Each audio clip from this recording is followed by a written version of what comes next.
Bienvenidos y gracias por venir a esta primera sesión de, no sé cómo llamarlo, un ciclo de charlas o de debates o de experiencia cósmica. ¿Qué queremos que sea esto? Lo hemos llamado Más allá del cómic, encuentros en el Café Molar con autores que no vienen a hablar de su libro. Y esa es un poco la idea de esta actividad, traer aquí autores a hablar de un tema que en principio pues puede estar más o menos relacionado con su trabajo o con su vida, pero que queremos que sea siempre sorprendente. Y para esta primera sesión pues contamos con dos autores, en otras a lo mejor solo con uno, en otras a lo mejor con tres, en otras a lo mejor con ninguno. Eso molaría también. Bastante. Hacerlo con un autor ausente. Muy conceptual, súper conceptual. Sí, verdad, hay un autor. El autor desconocido. El no autor. El no autor, claro. Y el no público también puede que pase. También. Le hacemos las preguntas al casete. Y luego lo grabamos. Sí. Bueno, todo esto se irá sobre la marcha. Demasiadas ideas. Tenemos que confesar que esto vamos a dejar que fluya y a ver qué sale, porque no sabemos muy bien qué va a salir de todo esto. Esperemos que algo intenso. Bueno, tenemos aquí a Mireia Pérez y a Javier Olivares. Supongo que les conocéis todos, pero bueno, por no enrollarme mucho, Mireia es autora, es librera también. Su obra más conocida hasta el momento seguramente sea el primer libro de La muchacha salvaje, que ganó el premio Annax Sin sentido de hace 3 años. No sé de qué habla. Si no podemos hablar De un cómic, ¿sabes lo que son los cómics? Me preguntaste algo parecido ayer. No, fue Mauro, fue ayer. No sé. Mauro le preguntó, pero tampoco sabía nada acerca de ese libro que has mencionado. Vale, es que a lo mejor me estoy equivocando. No hablaremos de No, lo has dicho perfectamente. Puede que sea otra Mireia Pérez. Bueno, y Javier es también dibujante, ilustrador y su obra más reciente es Las Meninas con guión de Santiago García. ¿Esta vez sí ha acertado? Sí, pero no puedes hablar de él, ¿no? No podemos hablar de él, Bueno, vosotros no podéis hablar de él, en realidad son los autores los que deben hablar de su libro, nosotros no. Pues tienes razón de hablar de ese libro que me dice. Perfecto. Bueno, ya. Muy Rajoy esto, ¿no? Ese libro que usted dice. Ese libro que usted me cuenta. Bueno, yo le voy a ceder la palabra a mi compañero Roberto, que es el que ha preparado un poco las imágenes con las que vamos a vertebrar la charla o la conversación o lo que sea, y a ver qué pasa. Bueno, pues la primera imagen que os quiero enseñar un poco para pincharos, para que habléis un poco del concepto de arte que tenéis, es el motivo de esta charla. Pues una imagen de ese libro tuyo que no existe, La muchacha salvaje, pero que No me lo puedo creer. esta es mi página favorita de La muchacha salvaje y creo que me resumes muy bien, no sé, lo que tú piensas del arte, supongo, no sé. Y es O a lo que mejor lo que la protagonista quería piensa del meter arte. tetas en el TVO y no sabía cómo. No, pero va por ahí la cosa, ¿no? Yo creo que va por las tetas bastante. Sí. No, bueno, no sé qué digo. ¿Por Lo que tú quieras, qué dibujé no sé, esto? ¿por qué dibujaste esto? ¿Por qué se te ocurrió? Ponnos un poco en antecedentes. Pues, No sé. bueno, en la página anterior ella está como jodida porque no le dejan ir a cazar, porque está como mal cazar en su tribu. Y aparte es como que ella tiene que dar ejemplo y tal. Y va a pasear un día y ve a unos cazadores y los ve cazar, de otra tribu, ¿no? Y dice, ¡oh! Entonces sale corriendo de allí y llega a la cueva y empieza a preparar pigmentos y tú la ves como entusiasmada preparando sus pigmentos y sabes que va a hacer algo, ¿no? Después, porque la has visto dormitar, la has visto emocionarse con los cazadores y llega a la cuevita donde está su familia y tal y se pone a hacer esto y no sé, lo hace y la gente pues mira y luego su padre se enfada mogollón por lo que ha dibujado. No solamente ha dibujado porque le ha dado la gana, sino que además ha dibujado escenas de caza que en su tribu están prohibidas como para ilustrar a los demás. Por un lado me mola porque se vea la inquietud de la persona que quiere hacer algo, quiere expresar algo, quiere ilustrar algo. Además ella no habla, ella en todo el cómic no abre la boca. Y además está enseñando algo a los demás, que es lo que acaba de enfadar más a su padre, ¿no? Como es que no solamente vienes aquí a pintarrajear la pared, que puede estar bien, puede estar mal, sino que enseñas a los míos algo que yo no quiero que vean. Y eso está guay, supongo, ¿no? Ya está. Sí. No, yo he sacado esta imagen porque hay una teoría en el arte acerca de la pintura rupestre, que dice que el arte rupestre básicamente se pintaba con fines mágicos. Es decir, para invocar la caza, para facilitar la caza. Y la versión que tú das aquí es completamente diferente y mucho más interesante. Claro, es que... O sea, que te estás cargando la historia. Yo leí un poco sobre eso. Las teorías están para echarlas abajo, ¿no? Para eso hay que tener conocimientos. Mis conocimientos tienen unos límites muy estancados sobre el arte rupestre, pero me gusta pensar que no había nada mágico ni nada ritual, que sí, que seguramente lo había, pero me mola pensar que era todo bastante más básico, no sé, y más de comunicación muy básica, como cuchara, yo qué sé. Me gusta pensar que también, que sí, que pues habría sus cosas rituales, pero me mola pensar que no era tan trascendental ni tan, no sé, quiero dibujar un cerdo. Claro, tú has dicho una palabra clave antes que es expresión, ¿no? Que es algo que no se suele asociar al mundo del arte prehistórico. No se pensaba o no se piensa dentro del mundo del arte que podían hacer esas obras para expresarse, ¿no? Claro. Y tú sí, aquí estás no solamente para expresarse, como alguien que se expresa, ¿no? Sino que ellos, y eso sí que está demostrado, ellos tenían... estamos hablando de una franja de años, son 10.000 años de arte rupestre, es una burrada, entonces sí que se ha demostrado que había gente que lo hacía y que buscaba perfeccionarse. En la película de Herzog de La cueva de los sueños olvidados vemos lo del caballo y es como alguien ha dibujado el caballo, ha vuelto a dibujar el caballo, quiere perfeccionar ese dibujo del caballo, es como, es que si no lo veis ahí, si no lo ves tú, no sé, ¿qué estaba esperando? ¿Que el caballo saliera? Pues igual, pero no deja de ser una intención de conseguir algo de esa imagen. En el fondo hay algo muy realista en lo que haces, eso que decíamos antes de que la página va de tetas, que es cuando la chica está ahí pensando como si dibujo la teta o no dibujo la teta, venga, se la voy a dibujar. Se la dibuja, en realidad hay muchas pinturas rupestres en las que aparecen cazadores. Parece que es algo que se ha borrado también de la historia del arte, ¿no? Se nos dice, sabemos que los hombres eran cazadores porque aparecen las pinturas rupestres con lanzas. No, sí, hay muchas pinturas rupestres que salen chicas y se ven las tetas. Realmente están haciendo algo muy realista. Claro, hombre, esto tiene algo de ficción muy grande. Luego, leyendo más sobre arte rupestre, he descubierto que en realidad cuando las mujeres se dibujaban o se representaban a ellas mismas, lo hacían desde su propia visión. Dibujaban sus caderas y dibujaban lo que veían desde aquí arriba. Entonces, por eso esas representaciones de la mujer y los dibujos de la mujer así. Es curioso eso. Lo que estoy aprendiendo. A mí hay una cosa que me gusta mucho de esta página también, y es que está resumiendo una de las que para mí son las claves del arte, y es la necesidad de sublimar deseos a través de él. ¿Pero cuántas cosas veis aquí? Muchas, porque... Estás estudiado. No, en serio, yo veo, ella quiere cazar y no puede. Entonces, de alguna manera, a través de la representación de esa acción, la está llevando a cabo. Sí, claro, lo que no queremos hacer. Eso, incluso a eso yo le llamaría magia, de alguna manera. Es un tipo de magia. Claro. Es la grandeza del arte. Y es algo que creo que pueden troncar también con algunas de las teorías que ponéis en práctica en las meninas. Como la representación de la realidad acaba siendo muchas veces más real que la realidad. Y el caso de las pinturas rupestres me parece clarísimo. Es que no tenemos otra manera, es lo que nos queda de ellos, el arte. Nosotros tenemos que entender esa época a través del arte que hacían. Y bueno, pues es lo más real para nosotros ahora mismo.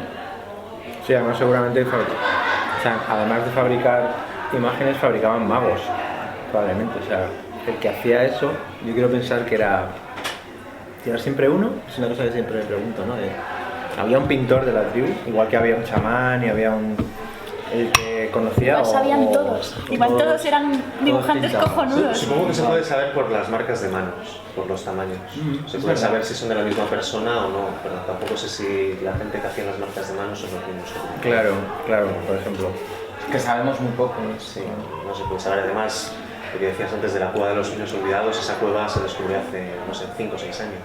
Y es la cueva que 95. más arte rupestre y más impresionante tiene de las que se conservan. No he visto el documental, se está pero descubriendo ahora. Yo tampoco. Lo tenéis que ver. Bueno, pues hala. Si no lo habéis Vámonos a verlo, luego volvemos y seguimos. Pues no sé, ¿qué más tienes por ahí?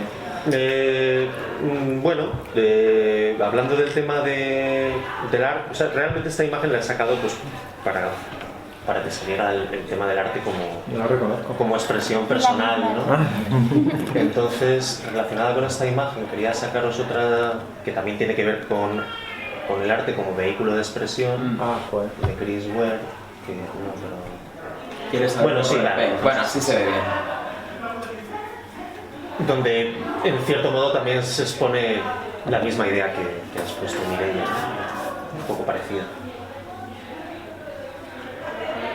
Sí que es Ware, que tiene una cosa muy prehistórica también, yo creo, ¿no? A veces de esa representación tan simple, tan gráfica, es curioso como...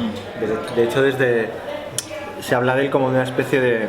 No sé dónde leí que ellos, tanto Ware como todos los dibujantes americanos estos, habían tomado la cronología de los cómics y habían empezado a hacer los cómics como si nunca hubiera existido Spirit o algo así, o sea, como si el cine nunca hubiera interrumpido la narrativa esta tan creativa que se estaba dando con Winsor McCay, con todos los dibujantes americanos, y entonces dijeron, bueno, como si eso no hubiera existido, vamos a empezar a hacer cómics desde el año 1900, no lo sé, 30 y algo, 25, ¿no? Claro, entonces por eso tienen este aire también tan retro, ¿no? Yo creo que no sé si intencionado o no, pero que se les nota que quieren seguir una tradición y quieren hacer una exploración lógica, ¿no? Que no haya una interrupción de otro medio como el cine, Sí. que se cargue todo el rato, que es una cosa de la que hablamos mucho o que a mí me gusta hablar mucho, ¿no? De la influencia esta del cine sobre la historieta y las diferencias entre cine y historieta, que yo ya directamente digo que la historieta y el cine no se parecen en nada y que se parece mucho más el teatro y la historieta. Y luego lo explicaré si queréis, pero yo creo que sí. Oye, ¿nos escucháis bien? Es que hay mucho ruido, ¿sí? Aquí Si nos están podéis súper calladitos. acercar o algo. Si están súper Sí, callados. si no oís bien, hay asientos ahí, os podéis acercar más. Estáis muy callados. En el fondo, esto que comentas tú de... Esto luego hay que borrarlo. Sí, esto luego... Esto que comentas tú de la tradición historietística que acaba influida por el cine y también por el realismo en el fondo, porque lo que aparece es el dibujo que intenta imitar la realidad. Pero la abstracción o el dibujo sintético es algo que ya estaba aquí en la prehistoria, en realidad. Tú ves imágenes de arte rupestre del Neolítico y son unos monigotes en los que hay un grado de representación y sobre todo de abstracción de la realidad muy elevado. O sea que en el fondo tampoco, eso nos parece una cosa súper sofisticada y súper actual y del arte de vanguardia, pero forma parte de nosotros en el momento Es que que nosotros el podemos... momento clic, yo creo, en la historia de las vanguardias es el momento en el que Picasso empieza a estudiar el arte africano y a utilizarlo para su trabajo, que es muy listo, hace eso y así llega la abstracción.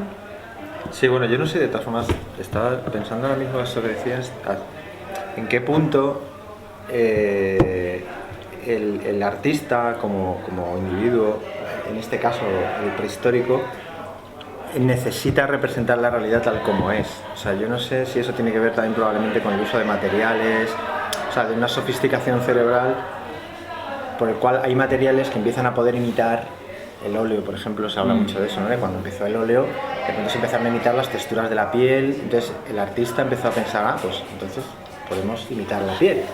Pero hasta que eso no ocurre, no me parece que haya una lógica en el sentido de que tú tengas que representar tal cual son las personas, porque yo creo que para un prehistórico, me estoy poniendo en la mente de un prehistórico, cosa que es imposible, con una cerveza y eso además menos.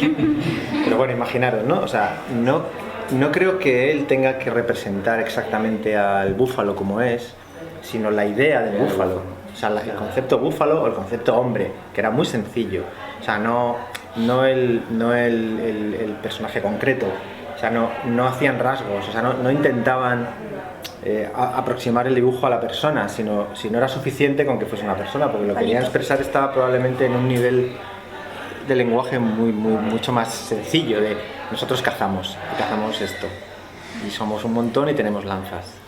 más allá de eso, intentan decir, no, pero ¿quién es? Dirían, ¿qué más da? No sé, o sea, Yo creo es que- importante. Es decir, no tenían tampoco la idea de permanencia, ni de quedar, ni de trascendencia, como ya ha pasado luego en el arte, que por supuesto empieza como que a querer trascender, con igual los materiales empiezan a ser importantes para que esa obra permanezca. Encima luego entra el ego del artista y cosas que o sea, el arte se va complicando a lo largo del siglo, a lo largo de los Los siglos, ¿no? materiales es muy interesante porque Yo creo que tiene a mí los materiales, es que los materiales siempre son los que hacen que puedas abrir caminos o no. hay ejemplos de pintura rupestre donde sí que contaban con materiales que les permitían representar la realidad de una manera más mimética, ¿no? En la película que has mencionado, en la cueva de los... Hay unos dibujos que podrían ser perfectamente de Rafael. Sí. Rafael el cantante. Sí, de no, pero es verdad. La voy a ver, o la voy a ver. Miguel Ángel, Y relacionado con los materiales, hay una parte de la película donde muestran, me parece que era un caballo o un búfalo, Hay un en el búfalo que han brutal. aprovechado el relieve de la pared Sí. para Para darle darle volumen, ¿no? volumen. Eso pasa Entonces, también en claro, los pues, Cox, que cuando que- se dan cuenta de que tienen el material para representar volumen, dicen, Lo "Pues voy a hacen, hacer". aprovechan Claro. la roca. Claro, para- porque probablemente les ayuda, claro, a acercar el concepto al... Pero es que además fíjate, no también hay- probablemente la manera que los otros lo entendían era muy... O sea, la primera vez que alguien dibujó, ¿no? Había una historia muy divertida, no sé quién la contaba, del primer dibujo de la humanidad, de la historia de la humanidad, que salió el tío de la cueva, y entonces hacía el primer dibujo de la historia de la humanidad, y entonces aparecía el diablo y decía, ah, muy bien, pero es arte. O sea, ya tocando los cojones desde el minuto uno. En el fondo era un poco eso, es decir, o sea, ya empezamos a cuestionarnos cosas como esa, ¿no? Para ellos era, yo no sé, o sea, debería faltar un antropólogo aquí, ¿ves? Tienes que invitar a un antropólogo. Bueno, os he puesto esta imagen también un poco porque habla de otra de las características que yo creo que yo por lo menos asocio con el artista, ¿no? Que son unos Es- guarros. Sí, bueno, que son unos guarros y que viven como si tuvieran dejan los huesos de la comida. ¿Cómo se llama esto que acumulas la mierda? Diógenes. El síndrome de Diógenes, ¿no? Y además, claro, él dibuja al artista con la misma cara de Chris Ware, ¿no? Porque siempre se representa a él como un ser lamentable. Pero lo que me hace mucha gracia es que, claro, él está ahí en la cueva, pues, como haciendo sus dibujos o lo que sea, mientras toda la gente de la tribu está ahí atrás, pues divirtiéndose. Está cazando, está follando, Está está haciendo cortando comida. cabezas. Mientras pasa Porque la hacía vida. uno para divertirse en el Es panel. la vida, es el artista Claro. de espaldas a la vida. en el Entonces, fondo no sé, es- o sea, para mí siempre eso de ser artista lo relaciono mucho con pues, no tener demasiados amiguitos cuando eres pequeño y te cierras en la habitación a pintar, ¿no? Qué interesante tema de... Bueno, no sé si vuestra experiencia es esa, la mía Hacer sí, una pero... charla sobre la infancia del La artista. infancia del artista. Ya para No, mucho. hay cosas comunes, pero no siempre es así. Pero sí que hay cierto ensimismamiento, eso es verdad. ¿No? Hace Lo falta, hablas es con la necesario. gente y no es que no fueras popular en la clase o no tuvieras amigos, sino que había un mundo personal tuyo, que era muy tuyo y que te hacía como... Y en el Después la fondo... gente se aburrió. Sí. Claro. Y entonces te buscas tu propio planeta, Historia. ¿no? Tu propia historia, tu propio, a pesar de tener una vida social fuera, ¿no? Claro, pero si te bastara con eso no crearías tu propio mundo. Yo creo que eso es aplicable además a cualquier tipo de persona que se pone a hacer una actividad creativa. Bueno, yo creo que es muchas veces, yo no tengo ni idea, pero me da la sensación de que es también una manera de conseguir, a lo mejor lo que decías tú, ¿no? Un contacto con otras personas que no te permite tu propia personalidad, a lo mejor más introvertida, más tímida, más... por lo menos, ya te digo, no es una regla porque también estamos hablando, como nos pasa a los historiadores, desde tu punto de vista, como dibujantes de cómic, que sean pues, típicamente frikis, que no sé qué, pero por ejemplo los músicos no son así en absoluto, al contrario, o sea, son seres absolutamente sociales. Y los actores bastante también, entonces no tienen nada que ver, o sea, Pero muchas los veces no son... personajes inmediatos, No es ¿no? verdad, ¿eh? Los nuestros Bueno. son sociales porque no tienen más remedio. Pero es que es lo mismo que nos pasa a nosotros, que llega un momento que eres social porque no te queda más remedio. En sí mismos, es que soy madre de músico. Ya. Vamos. No, pero una cosa es no ser... O sea, el mundo interior ese es estupendo, pero Es que que... ellos dedican más a los demás que a nosotros. Pero también su actividad tiene mucho más que ver con el otro. O sea, ellos tocan, un público y tocan de- delante de gente, graban... Y nosotros, No, y tocan quieras que no... o sea, normalmente no tocan. Claro. La banda. O sea, un dibujante o un pintor puede seguir un poco esa línea, si quieres, más autista de vida, incluso con éxito. De hecho, hasta a veces pasa, ¿no? Bueno, ya no Salinger o gente así que no se le ve, sino que pintores que no dan ruedas de prensa, que no se les ve nunca, que no. O gente que es más privada y tal. En cambio, si eres un músico o eres un actor, estás jodido, porque claro, no. O sea, tendrás que ir a... Hay una cosa interesante lo que acabáis de decir, porque si la diferencia entre el músico y el dibujante de historieta, o el ilustrador, están en la misma historia, que hacen el trabajo no en el momento y frente al público, sino lo hacen para luego ser reproducido y luego ser recibido por el público, hay esa diferencia en la forma de ejecutar el arte. En la Pero forma de que actualmente los autores también tenéis vuestra parcela de contacto con el público obligada por el mercado. Mucho si menos. no vais a firmar a un evento... Mucho menos si puedes no hacerlo. Es coyuntural, puedes no hacerlo, puedes vivir hacerlo. en ello, pero estás condicionando tu vida comercial, lo estás condicionando. Puedes por lo no menos hacerlo y estás además lo ayudando. Claro, petas. como si eres un borde, quiero decir, o sea... Ya, pero bueno, Castellón en Cornellá, por ejemplo. Pinchón. Bueno, pero Cornellá sí que se deja ver, pero Pinchón Pinchón no existe, Pinchón. es una cuestión interesante a tener en es un cuenta. colectivo. Pinchón es un colectivo. Putas y No sé, yo qué sé. neófitos. Sabe que es real porque se ha hecho 2 apariciones en público, solo que en los Simpsons. Pero igual Pero no es era él, curioso. igual era la No, India. es su voz, es su voz. Es curioso porque además toda Lo cuento. actividad artística tiene que ver con el otro. O sea, también es verdad que los artistas locos sí que crean para ellos. O sea, de pronto entras a su casa y te encuentras que ha hecho millones de cuadros, nadie los ha visto, le da igual. Pero en general, cualquiera que haga música, cine, tal, o sea, al final lo que te gusta pues es que lo vea la gente. O sea, tiene que haber ¿sabes? Un circuito de cariño, de conocimiento, de atención, de cosas que necesitas, porque si no, Es fundamental, si no es que ni siquiera. para ti solo, pues sí, hombre, hay mucha gente que lo hace, pero yo no lo Mucha gente que yo no. empieza a dibujar precisamente para conseguir socializar, porque se da cuenta de que. Sí, de hecho, llama la atención. normalmente, para los dibujantes de cómics, por lo menos casi todos tenemos muchos de nosotros compartimos esa infancia en la que eres el que mejor dibuja en la clase, que es la manera que tienes de ser el popular, porque ni eres el más guapo, ni más alto, ni más tal, ni más macarra, ni el que mejor notas saca. No, eres el que dibuja. Entonces es como, eres el que dibuja el Belén. El que hace caricaturas de los profesores también. No, pero un poco es un rollo rupestre, al final tú eres un chamán. Es que probablemente gráfico. el que dibujaba las pinturas Era ese. era ese.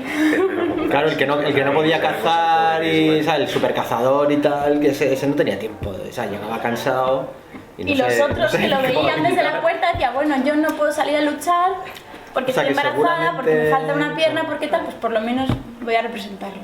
Claro, Y los probablemente, demás, "Oh, probablemente fíjate, nació de es eso nuestro también, de héroe". alguien que necesitaba una actividad para entrar dentro, no, para que la estructura de la tribu tuviera lógica. Igual que han nacido los chamanes porque necesitas alguien que esté en contacto con los dioses, entonces siempre hay uno que es el listo y dice, no, yo. Sí, soy yo, el chamán soy yo. Y todos, bueno, vale, tal. Vale, toma mi comida. Lo dirían en prehistórico, pero bueno. Sí. He hecho un resumen. Yo quería volver a una idea. Todavía estamos en la prehistoria, o sea, imaginaros, ¿tenéis algo que hacer? ¿Tenéis algo que hacer luego? Porque, o sea, habéis venido cenados, ¿no? Porque No, yo- estamos Son geniales. en la prehistoria. Además es que tiene un montón de comida ahí que Este no se tío- está comiendo, la pero está tú no- usando para pintar. ¿No conoces a Chris Ware tú? Sí, sí, Ah. sí, pero que me encanta lo de la... Esto no lo había visto, ¿no? Lo de la... Los lienzos que se ha hecho, ¿no? Es como son Es historias genial. que tiene que recorren toda la historia del arte. O, más bien la historia de los artistas. Me encanta la calavera esa como para... Es que seguro que la usaban, porque era una vasija natural, de pronto, ¿no? Es como... Seguro. Bueno, de todas maneras yo quería dar un salto, porque un salto gordo además. Lo que estabais diciendo antes de la abstracción y lo que decía Javier de en qué momento surge la necesidad de representar la realidad tal cual es, yo quiero lanzar una idea a ver qué os parece. Yo creo que en el Renacimiento hay un cambio de mentalidad importante y en el momento en el que lo sobrenatural deja de ser el centro de la creación artística y empieza a serlo el hombre y el mundo, surge la necesidad de representar figuras y no tanto conceptos, que era lo que pasaba por ejemplo en el arte románico, en el que en el arte eclesiástico lo que se representaban eran escenas de la Biblia, enseñanzas de Jesús, pero no importaba que Pero esto Jesús fuera empieza guapo. antes, empieza en el gótico, Con con el la representación gótico. de los paisajes, Exacto. la profundidad, y hay un recreamiento por parte del artista, que de hecho es con el Giotto con el que empieza esto. En el arte griego Rafael también. Claro, pero es que Lo que pasa es que es muy esos eran corto. alienígenas, esos Muy son los corto. alienígenas que vienen a la Tierra, eran Sí, los griegos. exactamente. Porque antes del arte griego eso no existe y los del arte griego tampoco. Bueno, es que es, claro, Es un poco así. sí. en el fondo el Renacimiento recupera un poco la cierta mentalidad del mundo La clásico. mímesis Claro. del mundo griego, sí, sí. Sí, y la... Lo que pasa es que en el Renacimiento yo creo que además añade un concepto de autoría que también es muy importante en esto, porque el concepto de autor no ha sido siempre como es hoy en día. Claro, y en la literatura, por ejemplo, aparece muy tardíamente el concepto de autor. Ojo, hay poesía firmada en Turquía por una mujer, por una princesa, que es la primera obra de arte firmada en el tropomil Mira, antes eso de no lo Cristo. sabía. Sí.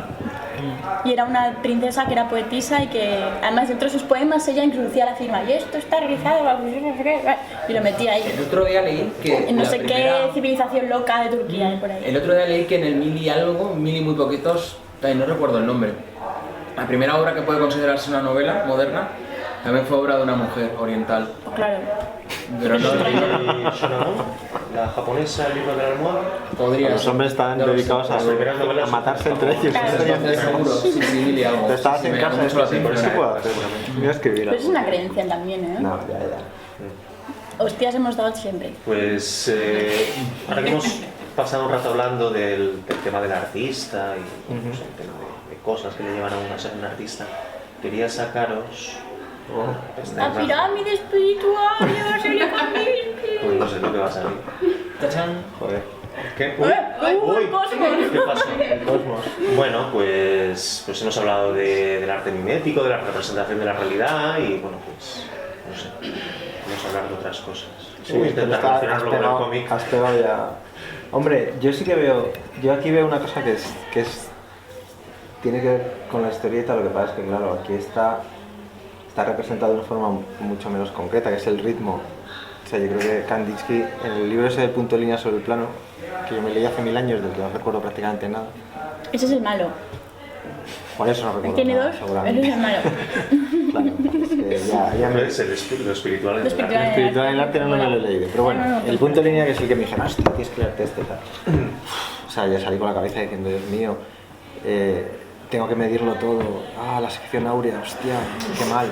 Dios, encuentra a Dios Sí, aquí. sí, sí, no, de pronto, claro, te llenas con tus 20 años que estás ahí, porque además, o sea, yo no tenía influencia de... Yo empecé copiando a Moebius, Corben, o sea, mi influencia artística era nula hasta la época del Madrid. En el Madrid, yo llego allí y me encuentro con la gente que estaba en el Madrid, que eran gente que tenía estudios superiores, inquietudes superiores también. Entonces de pronto me hablan de los pintores, me hablan de Kandinsky, me hablan de Picasso, no sé, de Satie. De pronto entro en un mundo, yo venía de Corben, de Moebius, de 1984. Tetas y culos. Claro. Exactamente. Espadas, te has olvidado las espadas. Y espada. Culos, tetas, espadas, ¿no? Y esa fue mi formación, si quieres, plástica, hasta que me encuentro con esto y de pronto me estalló la cabeza, ¿no? Y una de las cosas que leí y que, claro, te influye en el sentido de que te dirige. O sea, más que te pones a hacer esto, porque claro, esto también es un lenguaje completamente que te queda muy lejos si eres dibujante de cómics, porque tú eres muy figurativo, muy conceptual, muy narrativo, y esto es pura abstracción. Sin embargo, aquí hay cosas como de ritmo, de colores y tal, que yo sí que veo que tienen que ver con... En el fondo, la historieta es puro ritmo y pura narración, y el ritmo de la historieta es una cosa súper importante. Entonces, He sacado esta imagen precisamente, bueno, primero porque sé que le gusta a Mireia Kandinsky y segundo porque creo que tiene bastante que ver con un autor en concreto que a mí me gusta mucho. ¿qué es? Y es que además resulta que ha sido una imagen que he elegido al azar y luego resulta que tiene casi la misma composición. Joder, Kirby. Sí. ¿Dónde ha quedado la otra? No, la verdad es que sí. Es que bueno, pero es que Kirby... Se superponen Claro. en una composición muy parecida. Kirby también está buscando a Dios. Sí, totalmente. Sí. No, Kirby era un dibujante que el ritmo... O sea, no el ritmo narrativo. A ver, no trabajaba mucho con la página, porque en aquella época eran bastante conservadores con la página y siempre montaban las viñetas y había una cuadrícula de la que no podías escapar. Lo que pasa es que el tío reventaba la historieta desde dentro, ¿no? Y era, esto es una barbaridad, o sea, este tío... Yo no me di cuenta de lo que me ha influido Kirby hasta hace muy poco. De esos autores que se te quedan aquí y que también es un autor que ha influido tanto a otros que no lo ves hasta que de pronto dices, joder, es que está aquí, lo tengo aquí. Es que, bueno, hay que decir, yo lo sé porque me lo ha comentado Roberto, pero es que esto es un trabajo de encargo para una revista sobre fútbol americano. Sí, es una revista. Sí, esto es la visión de del fútbol americano en el futuro. Es como... Claro, coño, eso es el valor. Imagínate la llamada del, oye, Kirby, sí, que se ponga. ¿Qué me has hecho? Me resulta alucinante que este señor no se drogara. No, era un tío súper... Además, ¿tú has visto fotos del estudio? Sí, sí. Hay fotos del estudio de Kirby que son... Era un sotanillo cutre con tipo esto, o sea, así con un ladrillo visto y una chimenea, una mesa de madera de dibujo cutre, una silla de los 50 mala. O sea, una cosa como...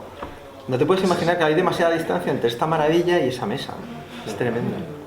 Una cosa que hablabas de Kandinsky y el ritmo. Hay una cosa que siempre hace Kirby en las escenas de lucha, pues no he traído ninguna aquí, que es siempre en una viñeta utiliza pues una composición como en una diagonal ascendente y en la siguiente como una diagonal descendente. Entonces crea como eso es una cosa que impacta con te enseñan. Yo aprendí hace años a hacer eso también. Y luego a veces sí, de hacer la página cuando tienes líneas, o sea, no cuando haces una viñeta en la que sigues, sino cuando hay una acción, procurar que haya unas composiciones simétricas. Sí, o sea, que la línea de las simetrías y tal, no sé qué, eso es una cosa que... Luego ya lo haces inconscientemente, o sea, no...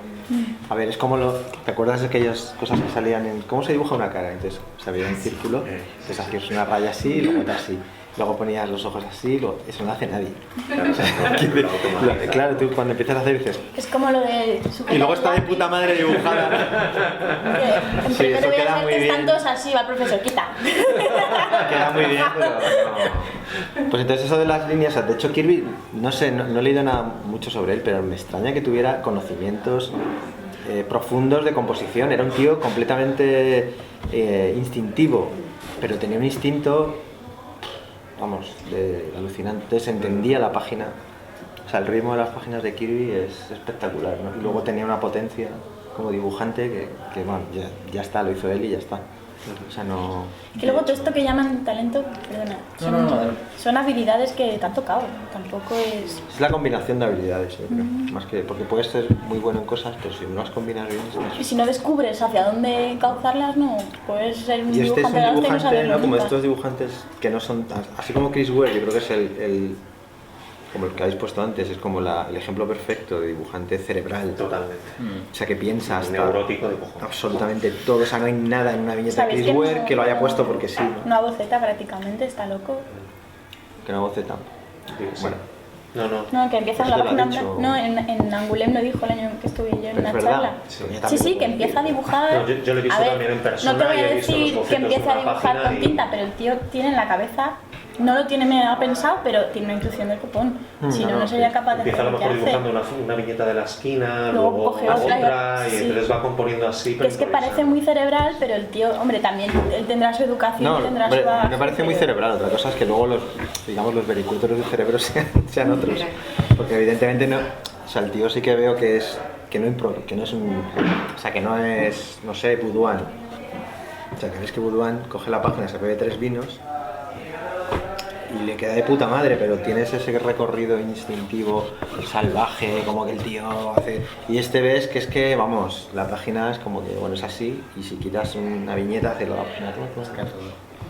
Entonces, eso me parece... Y este es, yo creo que todo lo contrario. O sea, que era un tío que trabajaba a destajo, que no le daba nada de valor a lo que hacía, que sacaba adelante a su familia, o sea, era como una especie de working class hero artista.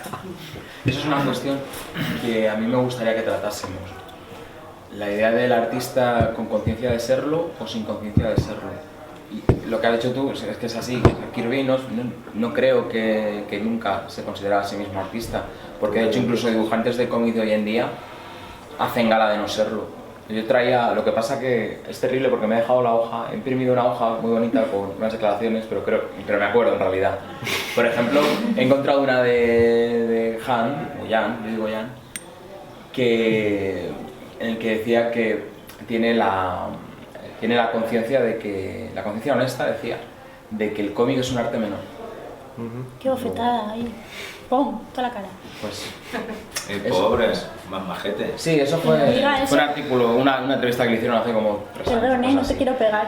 Y luego había, por ejemplo, una que me encontré en la introducción de un TVO muy chungo de Batman, de Cult, que lo organizaba Jim Starlin, y en la introducción que escribía él venía a decir que el cómic es básicamente lo mismo, que no es un arte a la altura de la literatura porque no tiene una historia de 2 ciudades o un crimen y castigo y tal. Ya, eso se dice mucho, sí. Entonces, Pero yo creo que ahí están confundiendo, digamos, la habilidad de la gente para usar la historieta para hacer algo memorable y el medio. O sea, yo creo que no hay, no sé, quizá el macramé o algo así no es un medio en el que te puedas expresar, pero el cine, la literatura, la historieta, yo creo que las armas de la historieta son tremendas. Otra cosa es que el entorno no haya dado nunca, porque evidentemente es un entorno mucho más modesto, es la palabra.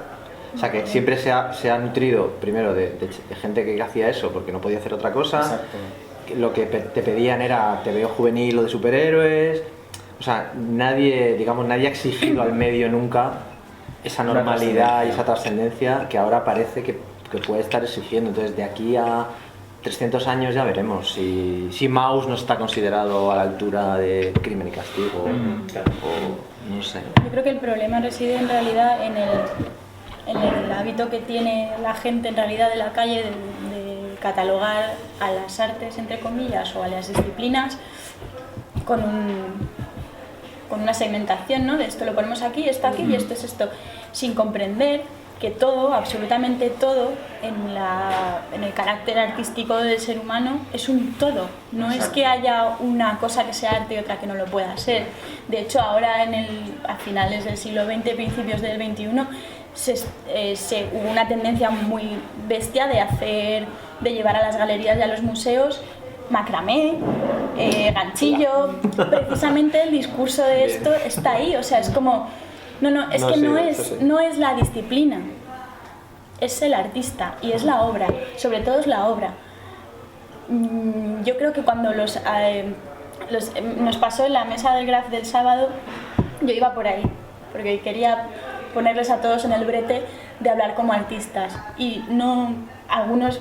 Pablo, por ejemplo, se puso muy nervioso, pero claro, veías a José, veías a Nacho, que se consideran artistas, no es que ellos digan, no, es que soy un artista y soy la leche, no, es que ellos la única manera en la que pueden definirse es como, pues, creo que soy artista, ¿sabes? En inglés es mucho más sencillo, en castellano también es una movida llamarse artista. Y en español lo que pasa es que la palabra tiene una connotación que arrastra demasiada basura. Connotaciones. Pero en el fondo hay que sacudirse un poco eso, porque cuando Pero no decimos es que algo es necesario arte... que lo haga el creador, no es necesario que lo haga el autor, el que lo tiene que hacer sois vosotros, es la crítica. Y es lo que yo le decía a ellos, digo, es que os estoy poniendo un brete, pero no tenéis ninguna necesidad de autodenominaros. Claro. Los que los tienen que hacer son los organismos de crítica, de prensa, de tal, y ya... Son los que generan y la gente, al final la gente. Ahora que habláis de esto, sí, exacto. Voy a poneros una imagen de un autor que no se consideraba a sí mismo un artista, sino más bien todo lo contrario, se enfadaba muchísimo cuando le llamaban artista.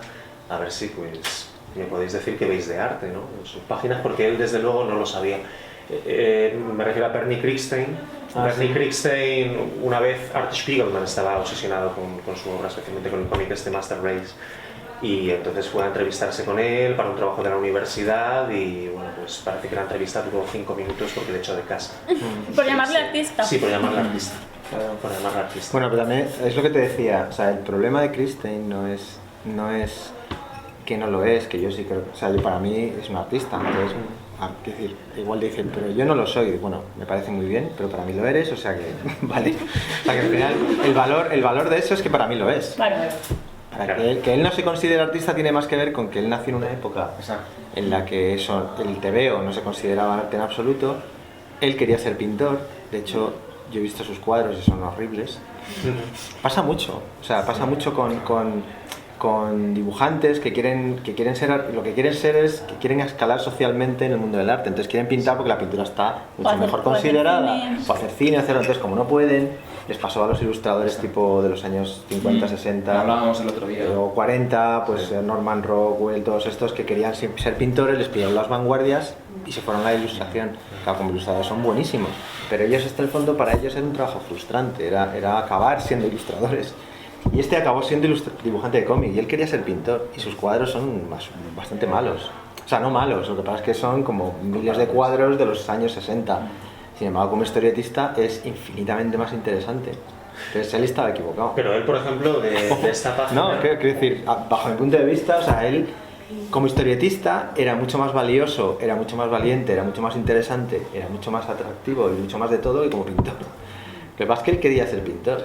Y no le daba valor a lo que hacía, pero lo que hacía tiene un valor, de hecho ha trascendido mucho más como historietista. No le estáis dando vueltas a la presión social. Es que siempre tiene que ver. Es la clave, claro. Es que es la yo clave. comentaba con Roberto que en el fondo Claro. el arte se puede definir, hay una definición social del arte Siempre que es súper sencilla. El arte es lo que la sociedad conviene que es arte en cada momento. Y por eso es tan importante los procesos legitimadores, Claro. que en el caso del cómic algunos desprecian y dicen que procede de un complejo de inferioridad, pero en el fondo es algo que se ha dado en todas las artes. Se dio en la fotografía cuando empezó era una cosa de barraca de feria, era una cosa casi O el kitsch. cine. La gente que tenía pasta se hacía un retrato al óleo, la fotografía era una cosa para gente pobre. Le pasó al cine, por supuesto, o sea, el cine no era considerado artístico hasta, no sé, los años 30 quizás, o... Sí, los 20 ya.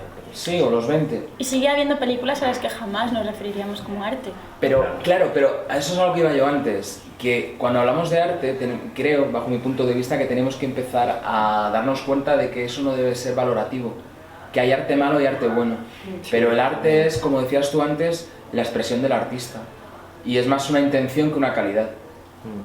Y yo creo que lo que les pasaba a ellos era eso, los dibujantes de esta época jamás tuvieron una intención de expresión artística, Sin embargo, era una manera de ganarse la vida. curiosamente tú ves las páginas de, probablemente no conscientemente, pero tú ves las páginas de Kristen al lado de las otras y es que se da cuenta que el tío tenía, claro, por supuesto, tenía una intención mucho más afilada, mucho más, o sea, era un tío que veías que no se conformaba con hacer un dibujito, claro, igual que de no lo hacía cualquier Kirby cosa. tampoco. O Hay sea, una serie de personas que se salían de eso. en el fondo ellos quizás- son artistas y no lo saben porque probablemente les jode, es como al Stott. Pero a mí el Stott es un artista.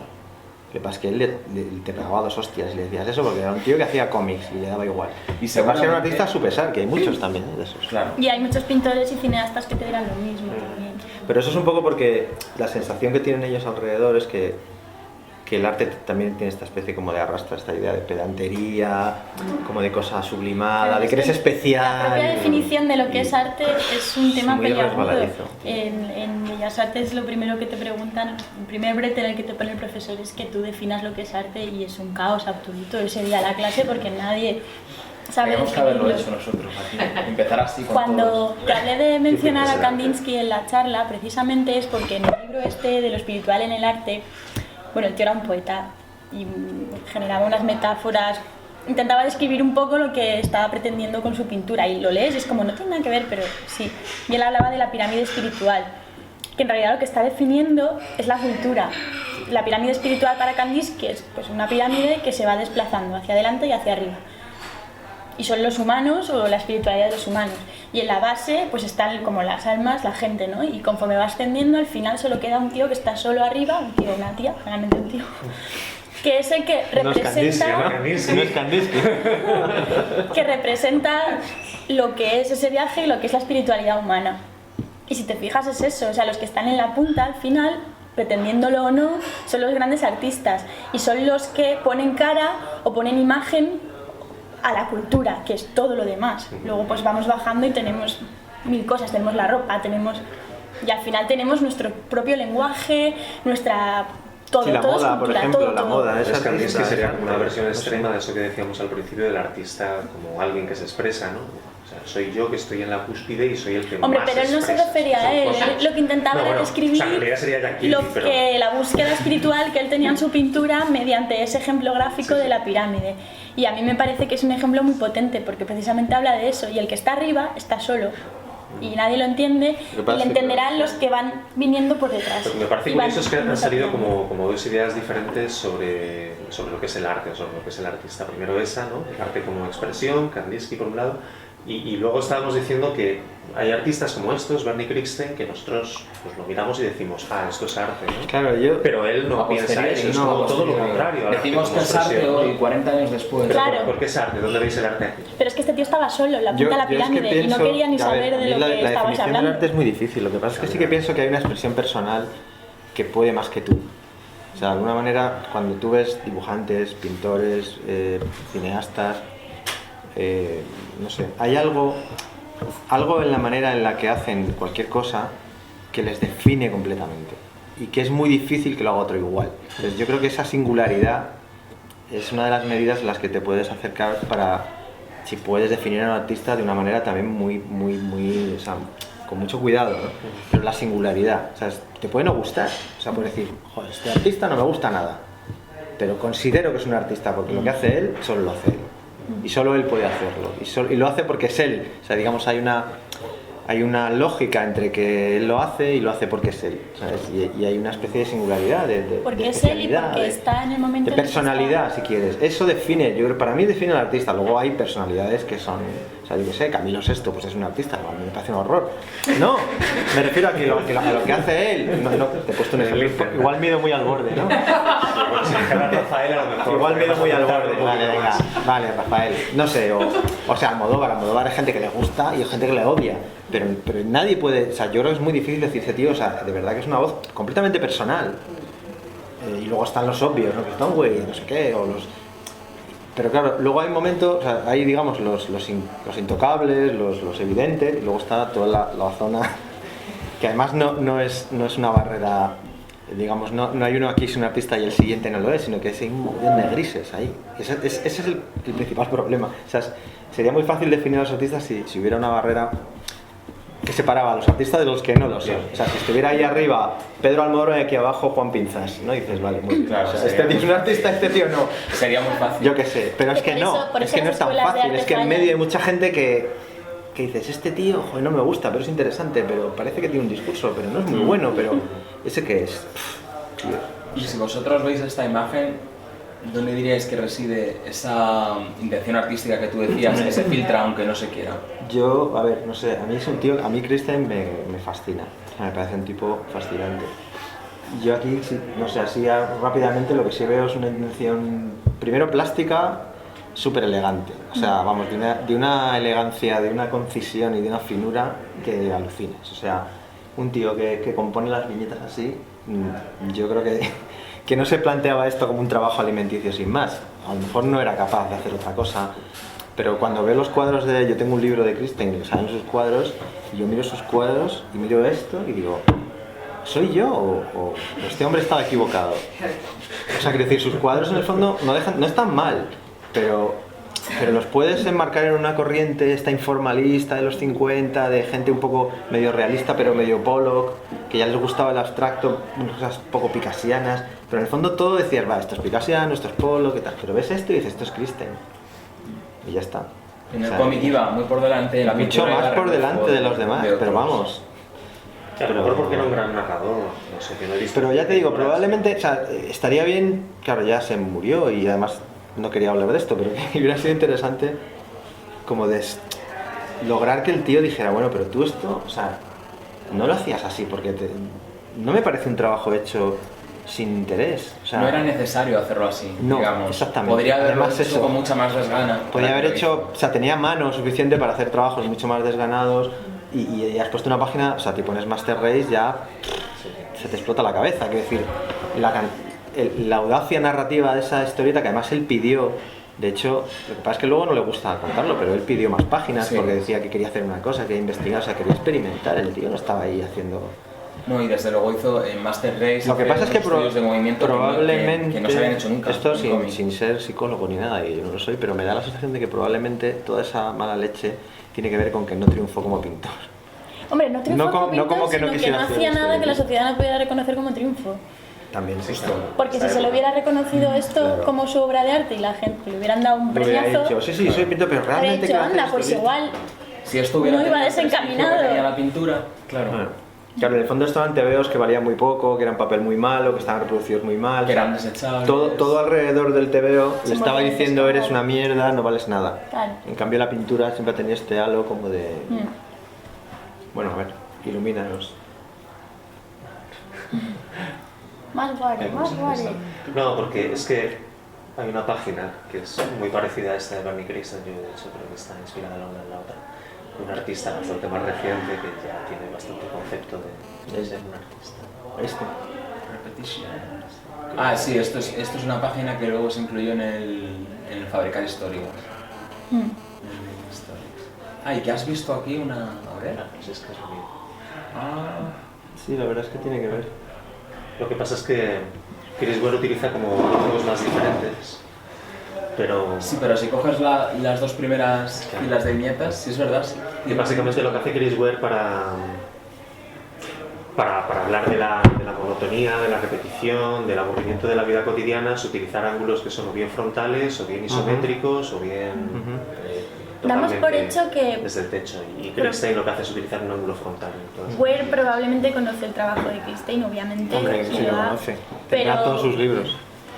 Pero podría no hacerlo Sí, a veces. y seguiría haciendo lo mismo. Quiero decir, hay ahí cosas que estamos viendo que son contemporáneas, que no podría hacer el otro autor, cosas que son definitorias, ¿no?, de la sociedad en la que vive Ware, que hace a su manera y que utiliza recursos pues que utilizó otro artista porque utiliza unas características formales y unas características narrativas que puede haber visto en él, o pueden haber surgido, pasa muchas veces, simultáneamente se dan Constantemente, claro. en lugares opuestos del mundo a la vez dos artistas muy semejantes. Hombre, pasa porque hay una constantemente. lógica.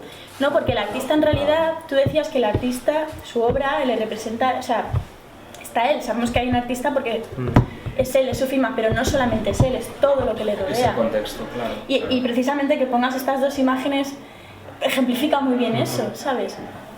Y de hecho pasa constantemente que uno, cuando la crítica encuentra una influencia, no siempre es consciente. A veces hablas con un autor y le dices, ¿cómo se nota que te gusta tal? Y te dice, bueno, ¿Qué? no lo he leído. Sí, pasa bastante. Claro. es lo que dice Mireia, se puede llegar a una misma idea o una misma solución gráfica pues planteándote el mismo problema o la misma pregunta. Yo creo que en estos dos cómics la pregunta o el problema es cómo representa una situación aburrida de manera que ese aburrimiento se transmita al lector de la manera más eficiente. Entonces, claro, Kristen lo que hace es pues como en un teatro, ángulo frontal, ¿no? Vamos a evitar todos esos ángulos que no sé, o sea, imaginamos cómo haría Will Eisner este cómic, ¿no? Sería... Hay matices de temperatura de color. Arriba, contrapicado, Bueno, Will picado. Eisner también llegó un momento que usaba mucho lo frontal, ¿eh? Claro, porque es lo que dices tú, al final hay una lógica narrativa, es como, necesito el aburrimiento, es el mismo plano, además la frontalidad en el fondo es, yo creo que tiene que ver con la primera imagen, o sea, nosotros nos vemos a nosotros frontalmente, o sea, nunca tenemos una sensación de altura. Eso, había no me acuerdo quién era, no sé si lo conté ya en una mesa, pero bueno. Hay un crítico de arte muy famoso, que no me acuerdo ahora cómo se llama, que contaba que relacionaba el nacimiento de la pintura abstracta con la construcción de la Torre Eiffel, que era la primera vez que los seres humanos habían tenido conciencia de su realidad desde arriba, que es una cosa que no pasaba. Claro, la gente nunca subía a esas alturas, y no veía la ciudad como un mapa de formas, ni el campo desde que empezaron los globos y la aeronáutica, no veían el mundo como una especie de cosa abstracta de colores, sino que para ellos era una línea llena de gente. Entonces, en el fondo tiene que ver con esto mismo, o sea, la idea de que la frontalidad aquí está usada de una forma narrativa, o sea, estamos alejándonos del cine, o sea, el cine al final yo creo que nos intenta vender la idea de los planos, el plano medio, el plano cenital, el plano contraplano, de todas estas cosas del picado, del contrapicado, que no dejan de ser un poco herencias del cine, que la historieta no tiene por qué usar. No digo que no se puedan usar, o sea, al contrario, yo creo que puedes usar lo que quieras, pero no tienes por qué usarlas como medida, ¿no? Ni como... Son elementos universales al final. Claro. Como lo que decía de la temperatura de color, por ejemplo, tú ves imágenes de estos dos autores y además es verdad puedes que se pensar en parecen. Jacques Tati, Azul. El o azul, puedes pensar en el Mondrian, gris, puedes sí. pensar en otro tipo de artistas, puedes pensar incluso en Kraftwerk, cosas que son monótonas, repetitivas y que son azules. y son recursos que al final no son tantos, son pocos, lo que pasa es que la combinación de ellos es lo que Sí, que además tiene que ver con distingue a unos qué te artistas de alimentas, ¿no? Que no, o sea, también es verdad que eso también probablemente se notará, ¿no? El momento en que los artistas dejan, o sea, por ejemplo, yo recuerdo que hace años los dibujantes de cómics solo leían cómics y las influencias que tú tenías en tus tebeos eran de otros dibujantes de cómics y eso se rompe en el momento en que los dibujantes de cómics se dedican pues, a ver exposiciones, a ver pintura, bueno, o sea, se nota muchísimo que es un tipo que no sé si leerá cómics, pero leerá los suyos, por decir, que es un tío que las influencias que tiene Ware son probablemente de cómics de los años 20, 30 o 10 y luego de todo lo demás, del diseño, de la tipografía, de los discos de los 50, del cine, pero no del cine que a lo mejor sabemos nosotros, sino probablemente más de que decías tú, de Tati, de este cine un poco frontal, del cine mudo, por ejemplo, le encanta el cine mudo, un montón de cosas que tiene pues son directamente como ideas sobre películas de cine mudo, entonces, claro, en el momento que las influencias que no son obvias, tu trabajo cambia. Y eso me parece súper interesante ahora, ¿no? Como nos hemos roto, eso está muy bien, los dibujantes de cómics hemos roto un poco eso.